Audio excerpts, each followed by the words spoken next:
seen that, Steve? You fell over. You fell over.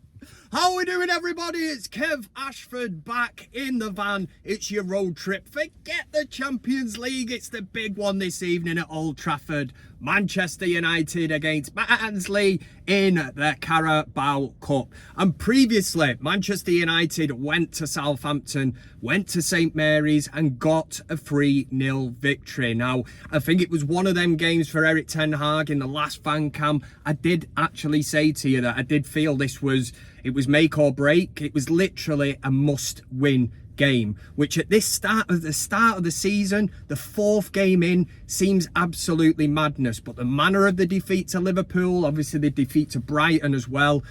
Brighton, we could have got something out of the game, you know, we didn't, and that is the nature of football. But it was absolutely vital that United got 3 points. I was going to say 3 pints, yeah, that'd be nice. 3 points at Southampton, and that's exactly what they did. And really, for Ten Hag, you know, it didn't really...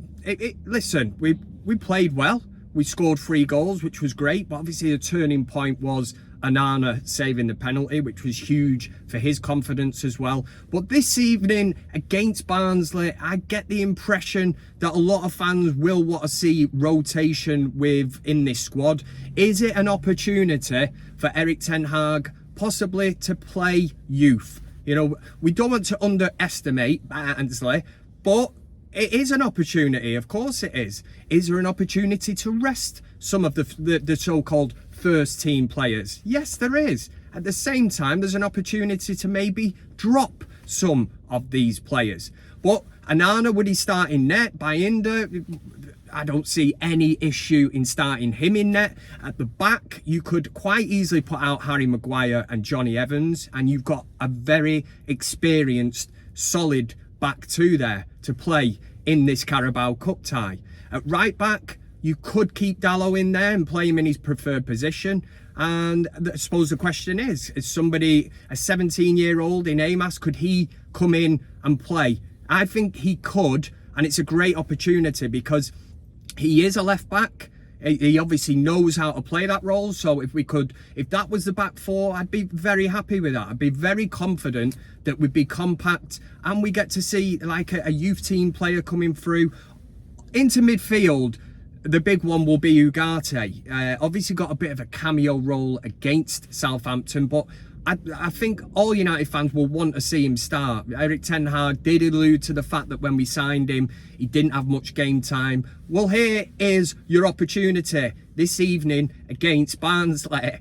You put him in. Of course you do, because we've got a massive game at the weekend then against Crystal Palace, which if Ten Hag selects the right team, we need another 3 points. It's all about building confidence. So Ugarte, Collier could come in next to him. I think it's glaringly obvious that Kobbie Mainoo, before we actually burn him out, needs a rest this evening. That is one player you would be looking to rest. Out on the wings, from the point of view of Ahmad, I want to see him build on that, so I would have no issue starting him. But at the same time, I can totally understand anybody that thinks that maybe Anthony could get a run out. And it probably says more about Anthony. You would probably look at him and think, well, if he can't get a game this evening in the Carabao Cup, when is he ever going to get an opportunity? And Erik ten Hag this week was he didn't hold back, did he? The comments about Anthony and about certain players will not get into this team if they're not training right, if they're not professional, whatever, however you want to word that and however you want to read into it. It does seem that in the pecking order, in the list of wingers, Anthony is at the bottom of the pile.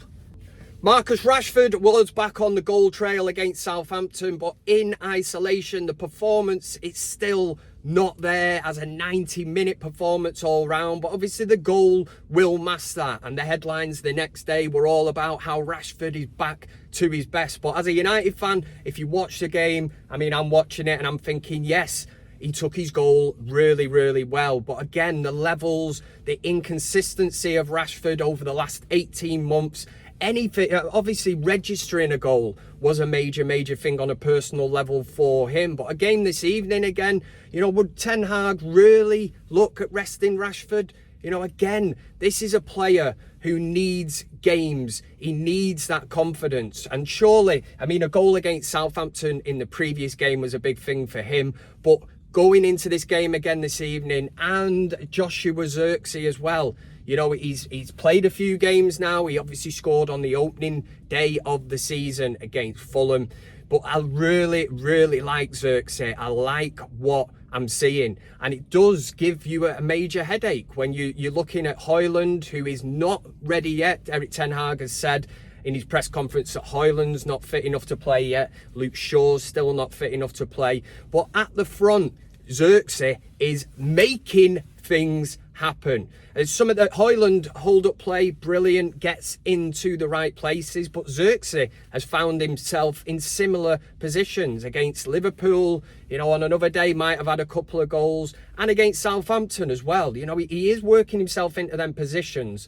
The one thing that Zirkzee is bringing to the team, he's very unselfish, team player, and he seems to bring the likes of Rashford and Ahmad into play. And it's a beautiful thing to see at this moment in time. I like that. It's something different. He's clearly not an out-and-out striker. He even admitted that himself when he signed for United. But he's come in. I think he's done a really good job against Southampton. Seems to be getting stronger, more confidence. And that will come with time. So, again, this evening, I would not be looking ahead to Crystal Palace and thinking, let's rest Zirkzee. I think I would definitely start him, and it's a problem area at the moment because we haven't got any other player that can play that unless you're going down the route of Bruno Fernandes playing the false nine. But Zirkzee is a total different breed altogether, and like I said, he brings these wingers into play. He's looking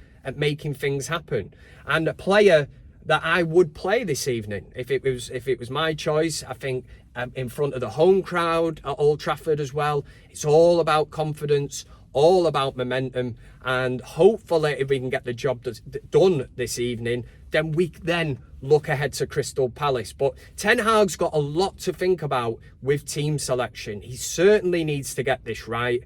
But at the same time, there's an opportunity to bring in Amos, Collier, but then have that experience round them. Don't change it too much. You still want to go strong because you want to carry this momentum on looking ahead to the game against Crystal Palace. Okay, so now as a United Stand viewer, it's your opportunity to get into the comment sections down here somewhere. Get into the comment section. Let me know, would you start Harry Maguire and Johnny Evans centre-back? Also in the midfield, would Collier and Ugarte, is that something that you'd be looking at as well?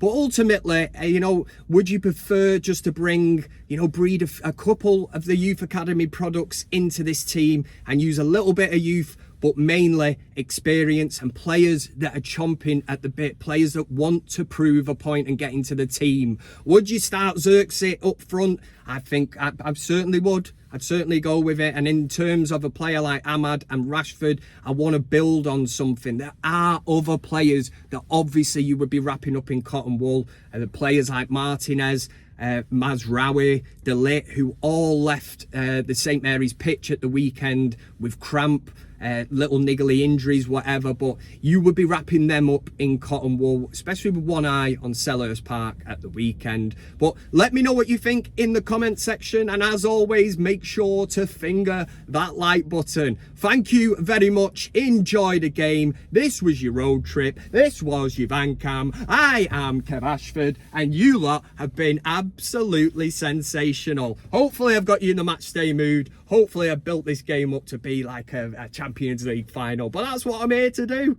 And as long as you keep on smiling, that's it, man. Up the Reds for this evening. And for Manchester United, it's a come on, United!